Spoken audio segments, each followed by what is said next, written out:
This is Krish here. I am here to actually come up with my next live stream, which is on KPI building and testing using an approach. I'm here to share that approach with you. So please be with me till the last. And if you are able to watch this video, if you're able to watch these videos, I think it's obviously wonderful that we are sharing our time on this Sunday. Stuff. I know today is a rest day for all of you, spending time with your families, probably having lunch at this time. So please excuse me for this to have this session on at this particular time.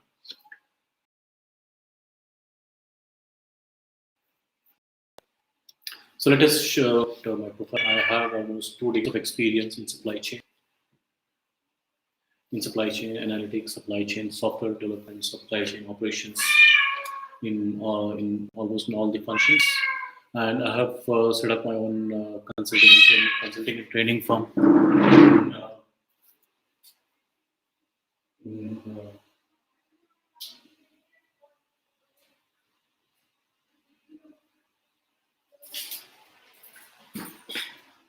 So we are based out of Hyderabad right now. So but we are currently delivering some services all across India.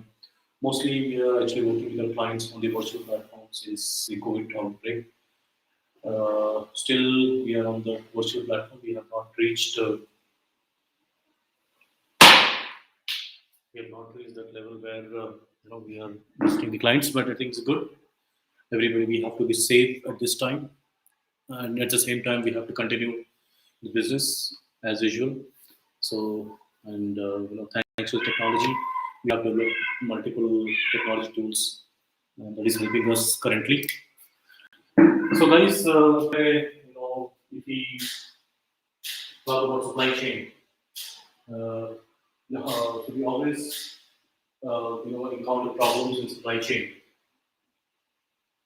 We always encounter problems in supply chain, and we like to define those problems. Like we are like to define these problems and measure those problems. Okay?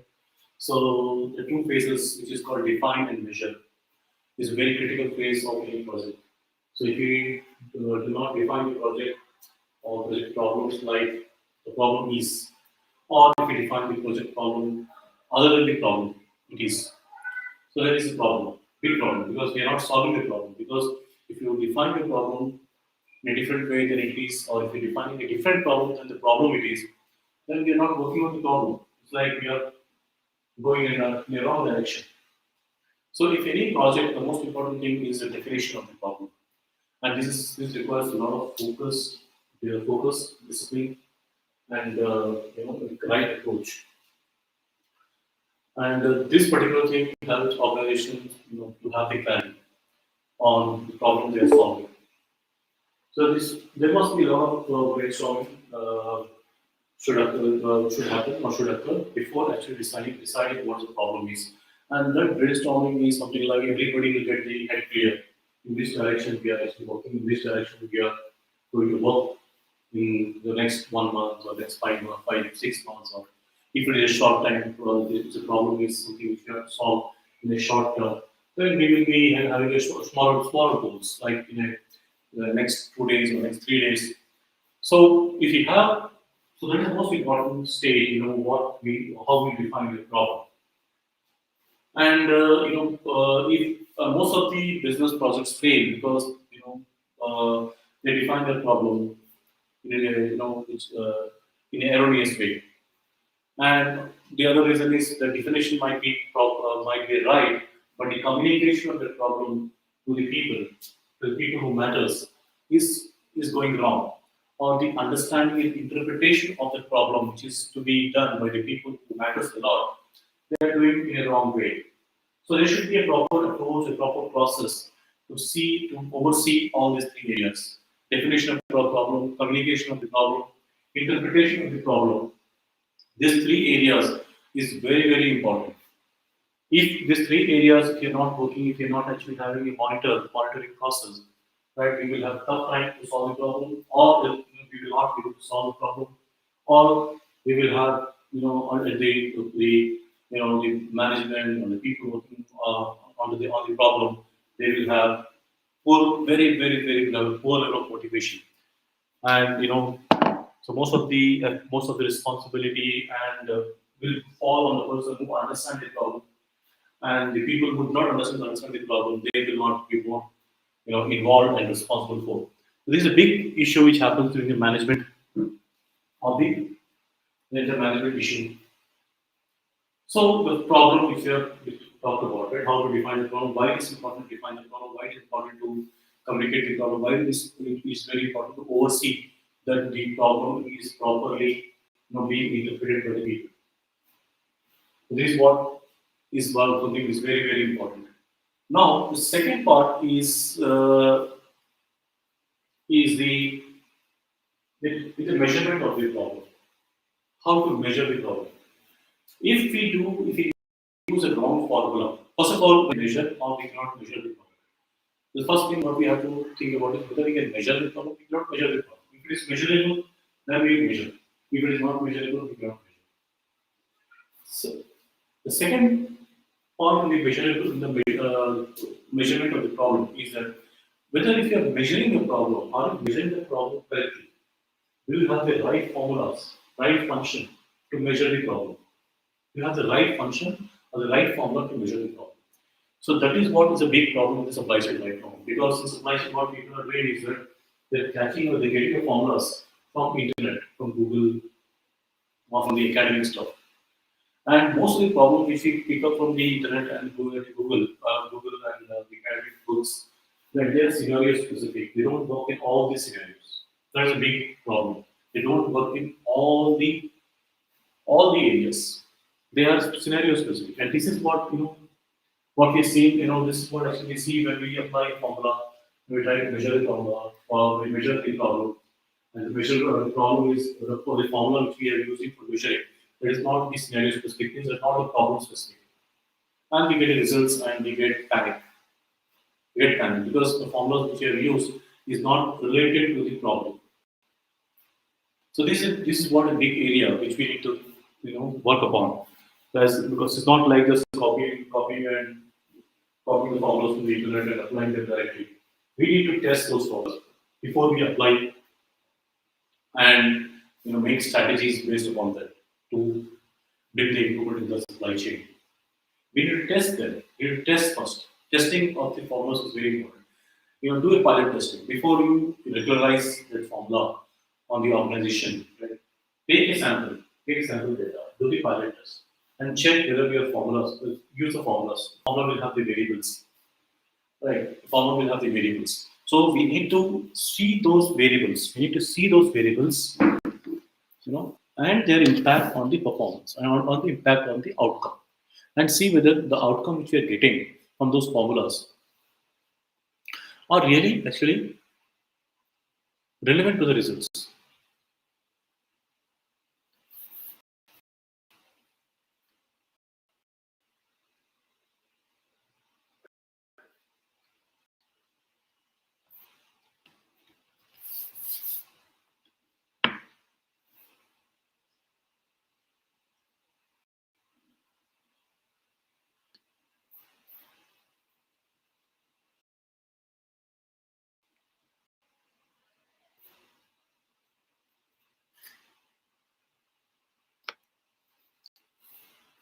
So let me use the Excel sheet now.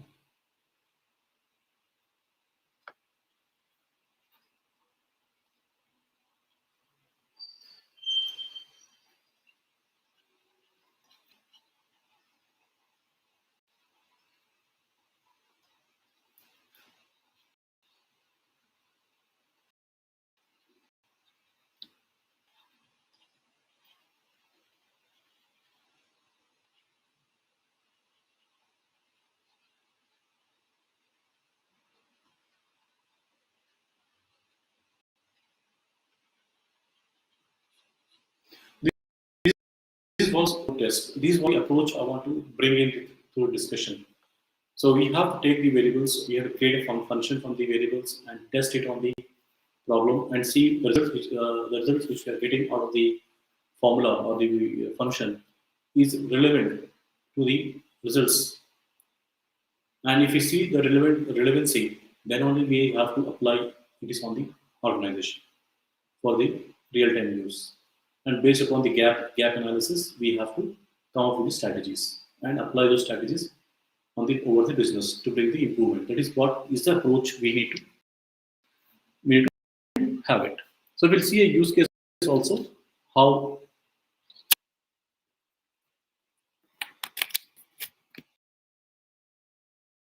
we can apply this on supply. In the case of inventory,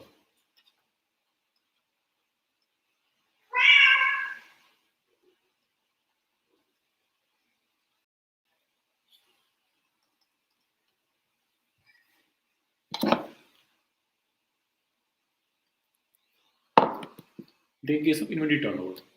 So what is how you define? Suppose we say how we define this inventory turnover.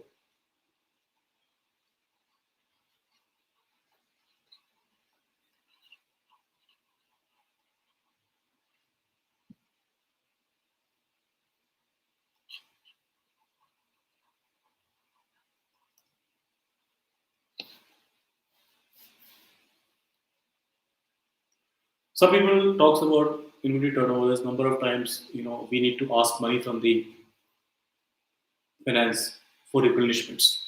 I'll tell you definitions. Of course, we'll go to the right definition a little later, right? So number of times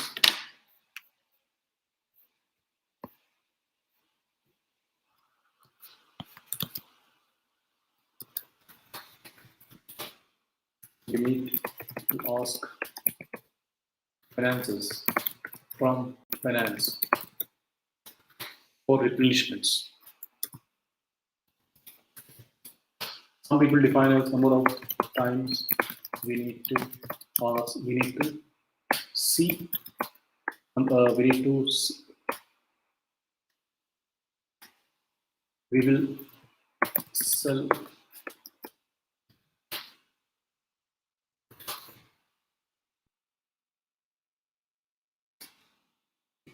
current stock.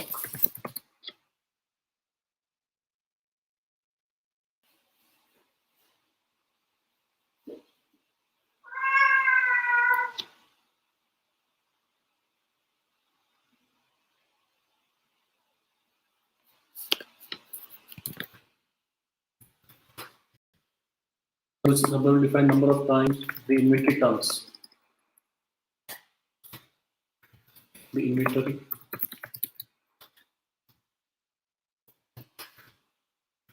turns over period of time.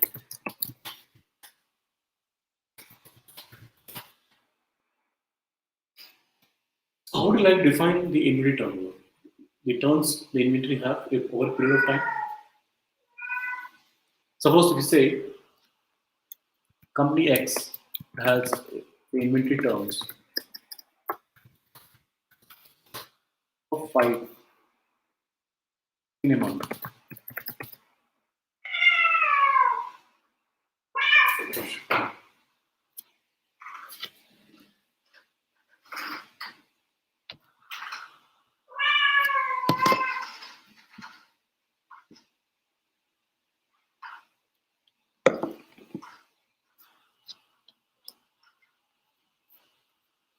What is the meaning of this? So let's say the current formula which is measures.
So if you look at the cost of goods sold,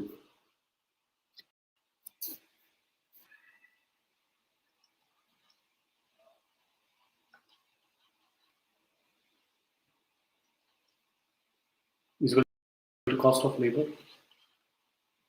plus cost of labor,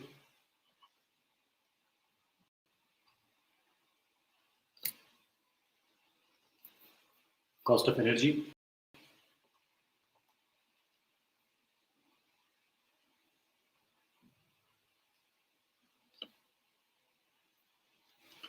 right? Cost of labor, cost of material, cost of energy. We can use these three aspects to calculate the cost of goods sold, right? So we are not adding any kind of profits over here. When we calculate the cost of goods sold, we are not adding profits.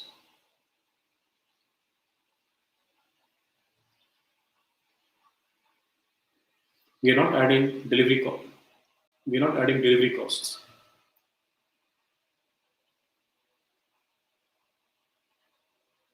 Because this is up to the inventory, right? This is a stage of supply chain. Means the upstream plus internal operations. And this after this is going to warehouse. After warehouse, we go to downstream. We are not taking the downstream cost. We are taking only up to the inventory cost, right? We are already taking up to the inventory cost, upstream plus internal operation plus the warehouse. We're not going beyond the warehouse.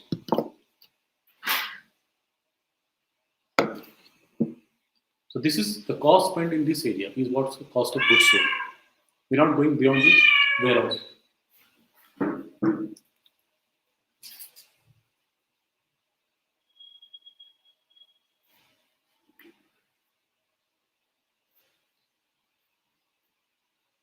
Now, if you want to calculate the average inventory,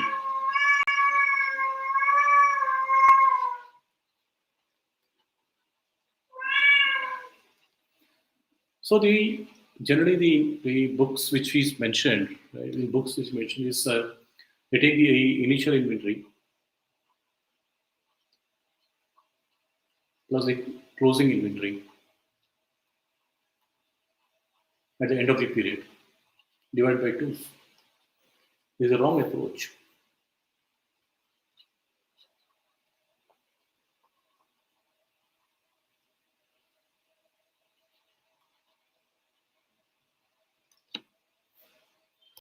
So what we do over here is average inventory is what is the closing balance on each and every day. Suppose on day 1, I start with the opening balance of 200 units. At the end of day 1, the closing balance is 150 units. Day 2, the opening balance is on 150 units. Suppose the closing balance on day 2 is 50 units. Day 3, the closing balance is 50 units, opening balance 50 units. And day 4, maybe we have received some items, we again become 200. Day 4, the closing balance, the opening balance is 200. Maybe we have delivered some items, it will become 100. If you look at the closing balances, this opening balance on day 1, right, and the closing balance on. So if we take the average of 200 plus 100 and we do by 2, this is 150 is the average inventory.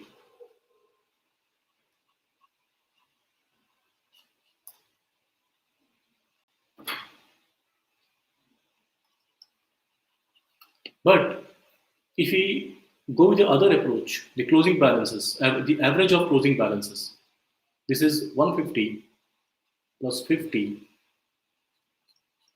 plus 200 plus 100 divided by 4, which is equal to 200, 400, 500 by 4. This comes around 125. There's difference between 150 and 125.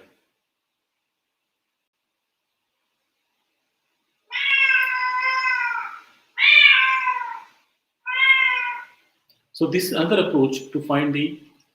So the approach which books uses, that is only applied if we have uniform distribution of closing balances.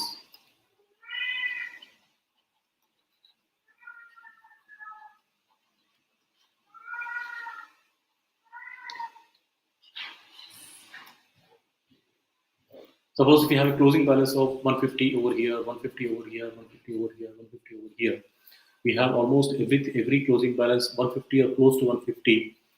Then we can go with the opening balance and closing balance by 2, or the closing balance of the first day and the closing balance of the last day by 2. Then we can do that. But since we do not get the uniform distribution, our closing balances will vary.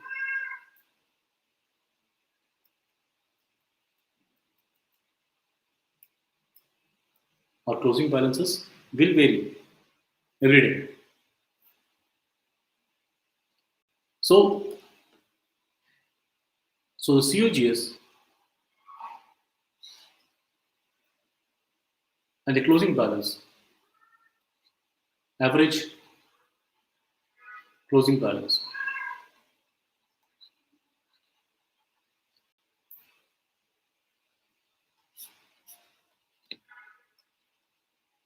gives us how many times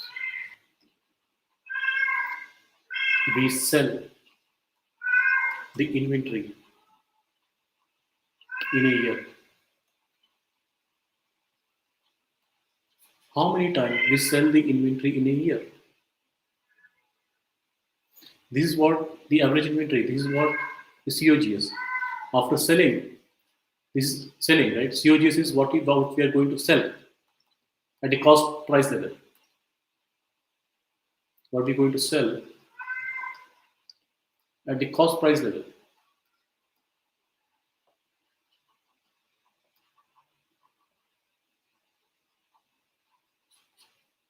Or at the invested level. What we have sold, sorry, what we have sold. Or we are going to at COGS cost price level. Now, average closing balance.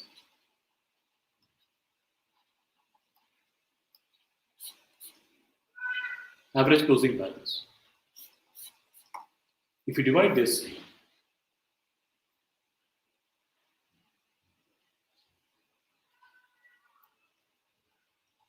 we get a factor x into average closing balance.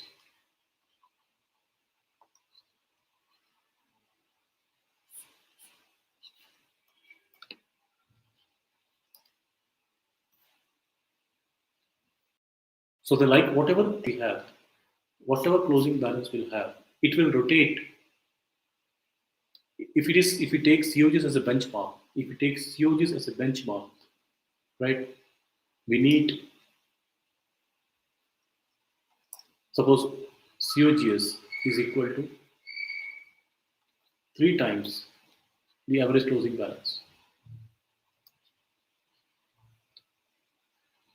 COGS is whatever we are going to sell or whatever is sold, right? Is 3 times of the average closing balance.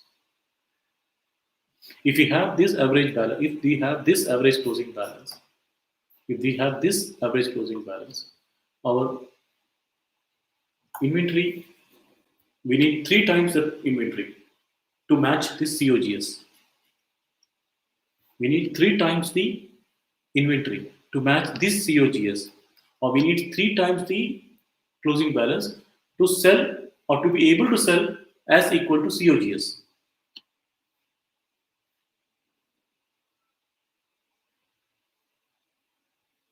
So suppose we have a cycle.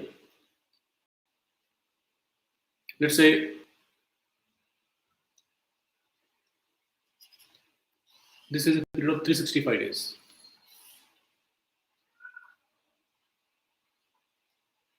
Period of 365 days. So whatever average closing balance is there, so we'll be selling this in 3 cycles. First, second, and third. and that will be equal to COGS.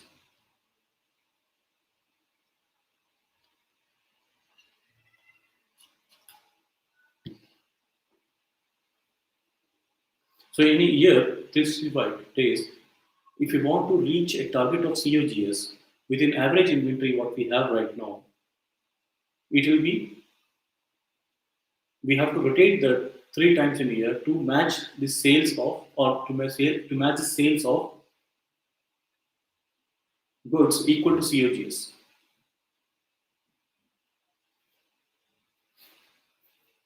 For example, if I my COGS is equal to 2000 and my average inventory, average closing balance inventory is equal to 100, then it is 2000 divided by 100, which is equal to 20. So in a span of 365 days,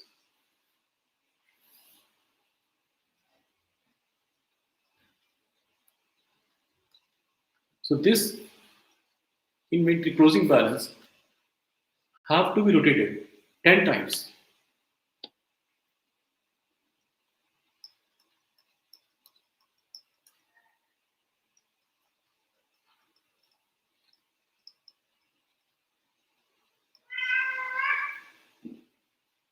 10 times. So 100 units plus 100 units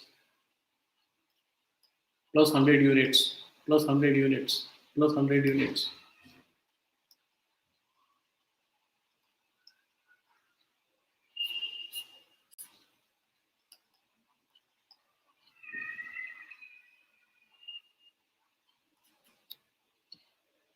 To match this COGS.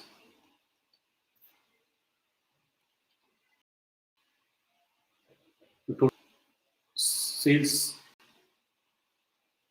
value without profit addition. The total sales value without profit addition. COGS.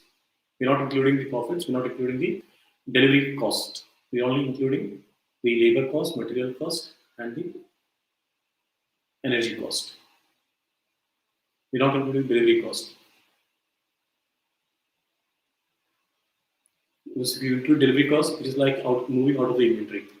We are only considering up to the inventory, up to the warehouse. We're not going outside the warehouse. So whatever the closing we have, that closing balance, if you want to reach a COGS value, it has to be rotated 10 times.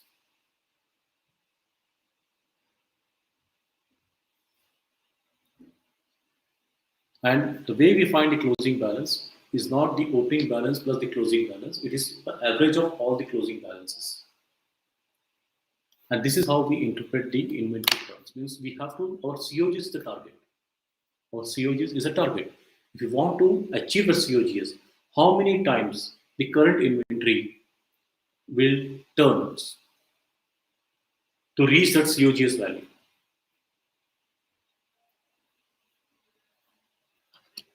Right?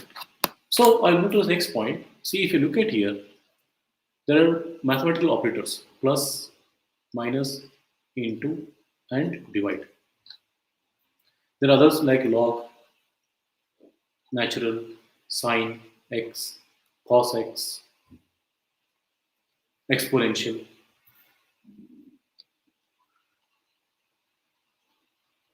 Derivatives.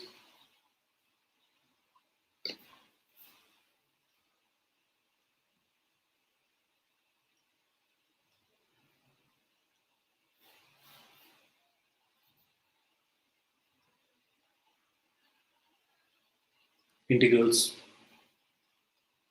calculus, right? Vector. These are all called the operators. They're all the operators.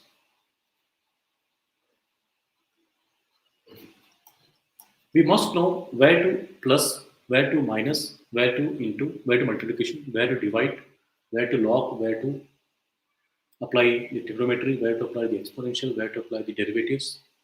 This is a very important part of the KPI generation. Suppose if I say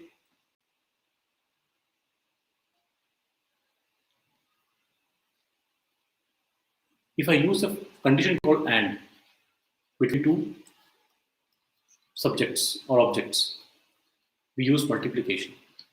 If I use a sentence or a word called OR between two subjects or objectives, we use plus.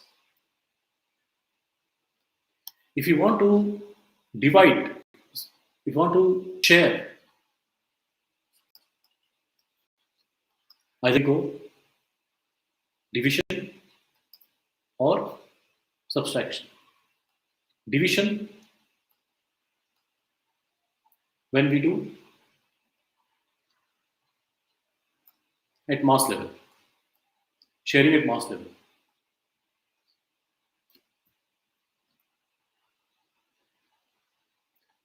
Suppose you have to divide, you have to share, 2 rupees to 100 people. You have to share 2 rupees to 100 people. So what will be the per share? So 100 divided by 2. If you share it to two people, right? If you share it to two people, 100 minus 50, 50, 50. So you have to apply sharing. If you have to sharing at a mass level, use division. Sharing at a small level, use subtraction. Same thing here also. If you want to, aggregate at mass level,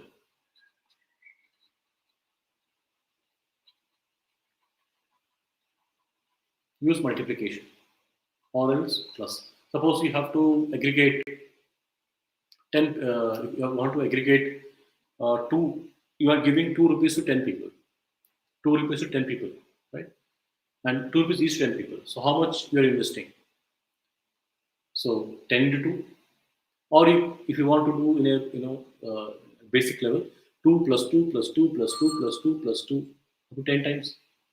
So if you're aggregating at a mass level, use multiplication. If you're aggregating at a small level, use addition. If you're dividing at a mass level, use division. If you're sharing at a mass level, use division. If you're sharing at a small level, use subtraction.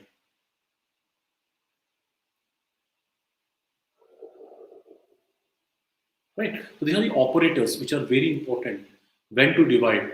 Suppose you have two variables. You want to multiply the variables. You want to divide the variables. You want to add the variables. You want to subtract the variables.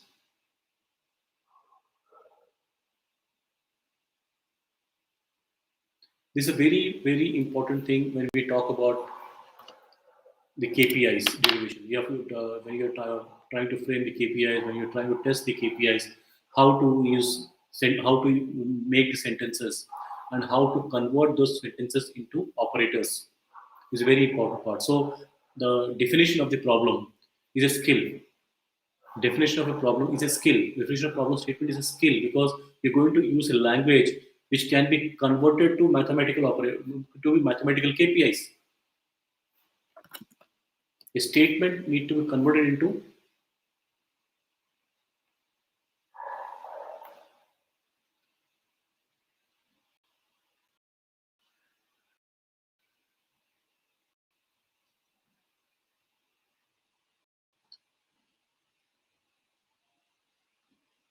mathematical functions.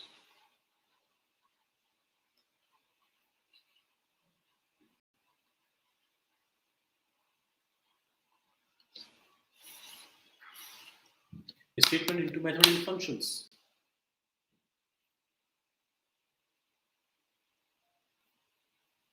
So when you're converting a statement to mathematical functions, we need to derive that statement in such a way that we can apply mathematical operators to bring a mathematical function.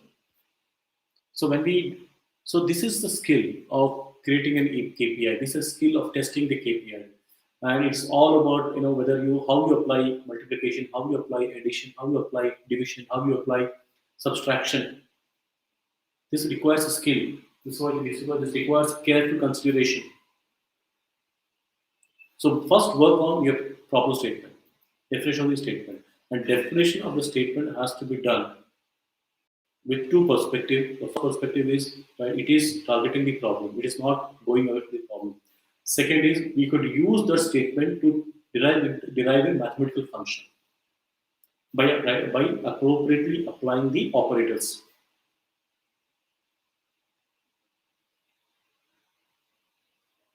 We have seen one case here of inventory turnover. While doing the average, we have done the addition and also division. Right? While doing the COGS, we are doing the addition. While doing the inventory turns, we are doing the division. So if you look at here, how many times I have to turn to get 2000? Right? How many times I have to get to value of 2000? This is what the formula is. How many times I have to cut the turns equal to 2000 with the current inventory balance.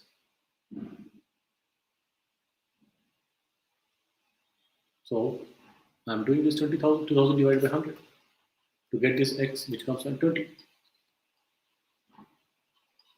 So how many times the average inventory has to turn to get a COGS level of 2000?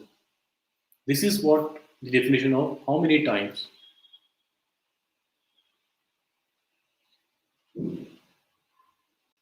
the current average inventory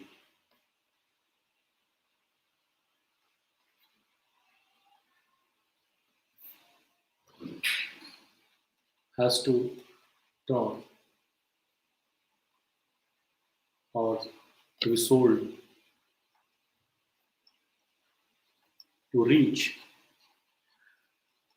the COGS of COGS.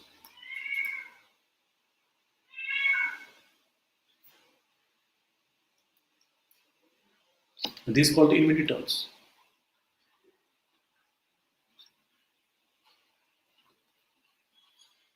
So if we define the form, if we define the statement properly, so I can convert that to formula. So COGS is equal to, what is my inventory turns?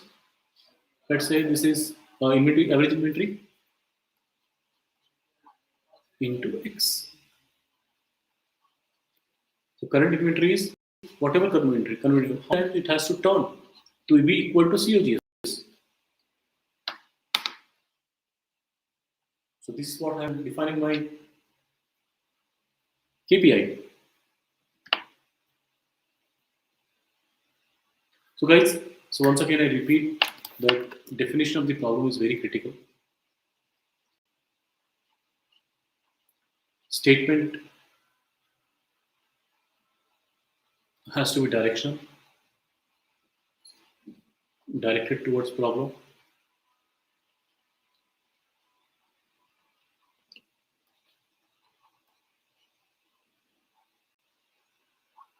Third,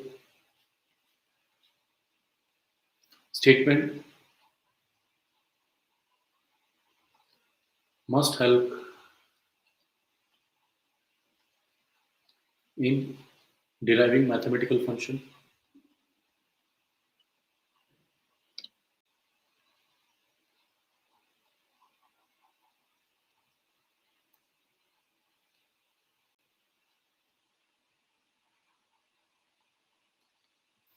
Fourth, apply, select right variables.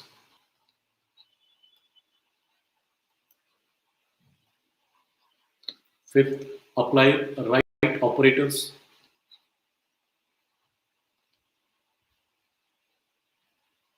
Between those variables.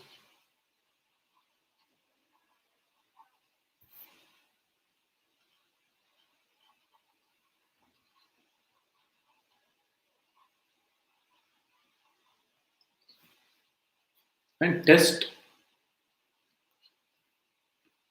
and apply. Or test, modify and apply.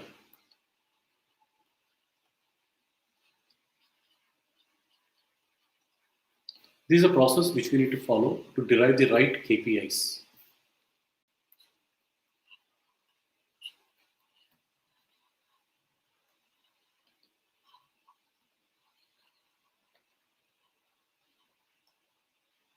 Right?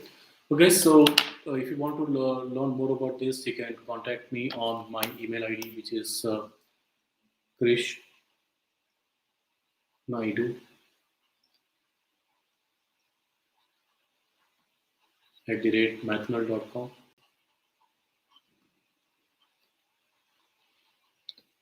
or you can also WhatsApp me on my number, that is +91 89 77 924 637.